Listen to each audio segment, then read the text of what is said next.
O que está por trás da nova queda do rublo, a moeda russa?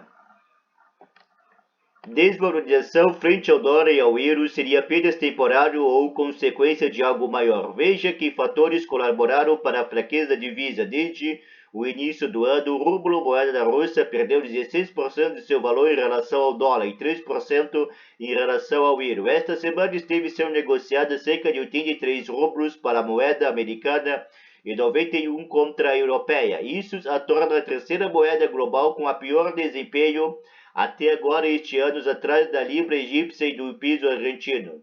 Após a invasão da Ucrânia em fevereiro de 2022, a moeda caiu imediatamente para 103 rublos em relação ao dólar. Mas o Banco Central da Rússia e o Ministério das Finanças do país injetaram dinheiro no mercado e conseguiram trazer de volta para 50 rublos por dólar em julho. Então, no final do ano passado, o Ocidente impôs um teto ao preço do petróleo russo, o segundo maior exportador de petróleo do mundo depois da Arábia Saudita, viu sua moeda cair desde então. Por que isso ocorre? A desaceleração do rublo das últimas semanas deveu-se ao aumento das importações e ao aumento da saída de capital estrangeiro, diz autoridades russas. Alguns observadores concordam que isso é de fato parte do motivo, já que receitas fiscais russas caíram 35% apenas em janeiro. O fim do ano fiscal russo reverterá isso, dizem esses observadores. É quando os grandes exportadores trocam moedas estrangeiras por rublos para cumprir as obrigações de pagamento ao orçamento do Estado. O rublo deve tornar a faixa de 75,80 em relação ao dólar, assim que os exportadores começaram a preparar os pagamentos de imposto, disse Bogdan Zevarik, analista-chefe de Bank.ru.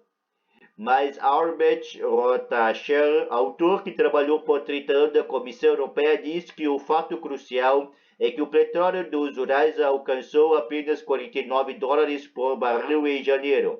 Que papel desempenha a energia? O orçamento da Rússia para 2023 é baseado em um preço médio anual do petróleo de 70 dólares por barril.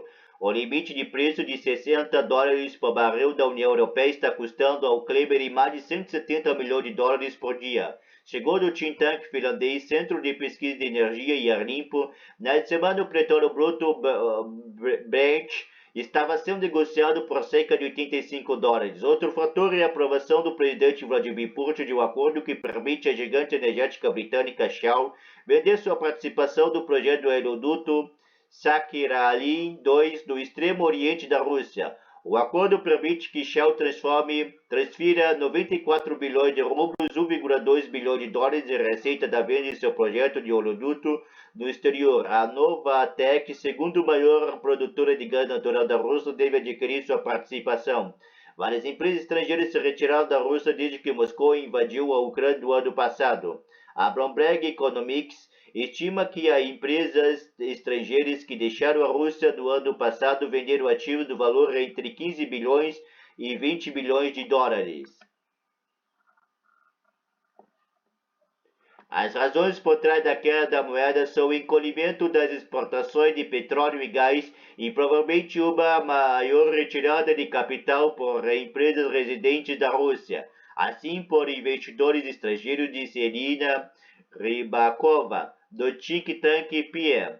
Outro fator é a liquidez das negociações de dólar e rublo, diz Eric Ront, de CIP Think Tank afiliado à Câmara de Comércio dos Estados Unidos. O comércio diário entre as moedas é de apenas cerca de 1 bilhão de dólares por dia, abaixo dos mais de 3 bilhões de dólares diários antes da guerra. Também há crescentes custos de importações de alta tecnologia ocidental via terceiro países como Turquia, Cazaquistão, China e Sérvia, acredita Rotacher. Sanções estão tendo efeitos mais fortes. As sanções estão tendo um efeito mais forte, particularmente o embargo da União Europeia às compras de petróleo e derivado russo, disse Rybakova. Mas outros dizem que a fraqueza do rublo não é efeito imediato das sanções ocidentais, mas em vez disso, dizem eles, é um sinal do dano de longo prazo que a dispendiosa guerra está causando à economia russa. Isso inclui sua crescente dependência da China. A China usa a Rússia como uma nova colônia de matéria-prima sobre a qual pode forçar preços com desconto a um fornecedor cativo, que desperdiça ativos cada vez menores da Rússia improdutivamente em uma guerra de desgaste que não pode vencer, disse Rotasher à DW. As sanções estão funcionando, embora seu impacto continue a diminuir à medida que os padrões comerciais mudam e brechas são desenvolvidas e exploradas, acrescentou Ronds. Elas, no entanto, têm um efeito inibidor adicional do que tem sido um período muito turbulento das finanças dos últimos meses. Qual é o papel do yuan chinês? Em janeiro, a Rússia começou a vender suas crescentes reservas da moeda chinesa, o yuan, para cobrir um déficit orçamentário causado pela queda das receitas de petróleo e gás pelos custos da guerra. A Rússia teve um déficit orçamentário de 3,3 mil trilhões de rublos, ou cerca de 2,3% do PIB em 2022.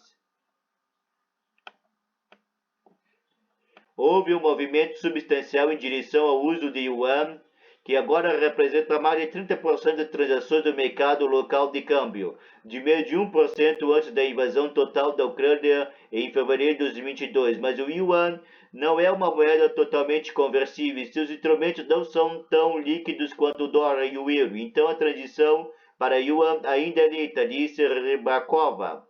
O que está a acontecer? É muito provável que a tendência de queda do rublo desde meados de janeiro tenha terminado, avaliou Alexei Antonov, da Alor Broker, a DW. Espera-se um fortalecimento gradual da moeda russa, mas muitos acreditam que o governo russo é a favor do enfraquecimento gradual do rublo, pois isso aumentaria as receitas orçamentárias sem causar inflação. O rublo vem sendo mantido mais fraco pelas autoridades russas em resposta ao teto do preço do petróleo e seu impacto na redução tanto das explorações quanto das receitas fiscais. O enfraquecimento do rublo ajuda a elevar o valor do rublo das receitas de petróleo do orçamento, moderando assim crescimento do déficit, disse a analista Tim Ash à DW. O rublo pode continuar caindo, da ausência de intervenções, com a perspectiva de atingir faixa de 84,5 a 86,5 rublos por dólar nas próximas semanas, previu o economista-chefe da Rus Invest da Rutz Yuan Alexander. Outros são mais otimistas, acredita que o dramático fortalecimento do dólar em relação ao rublo está chegando ao fim, disse a DW. O chefe da consultoria de investimentos Alor Broker, Alexei Antonov. Felizmente não foram enviadas previsões catastróficas e estamos vendo um pequeno movimento em direção opostas. Prevemos que o rublo se consolidará na região de 83 ou 78 rublos nos próximos meses em relação ao dólar, e 95 e 88 em relação ao euro respectivamente, disse Antonov. Talvez até o outono deste ano no hemisfério norte veremos petróleo acima de 100 dólares. No contexto de corte de produção em maior escala do conflito no perímetro das fronteiras dos países da OPEP e a chegada de temporada de tempestade dos Estados Unidos, acrescentou. O post, o que está por trás da nova queda do rublo, a moeda russa, apareceu primeiro em Planeta.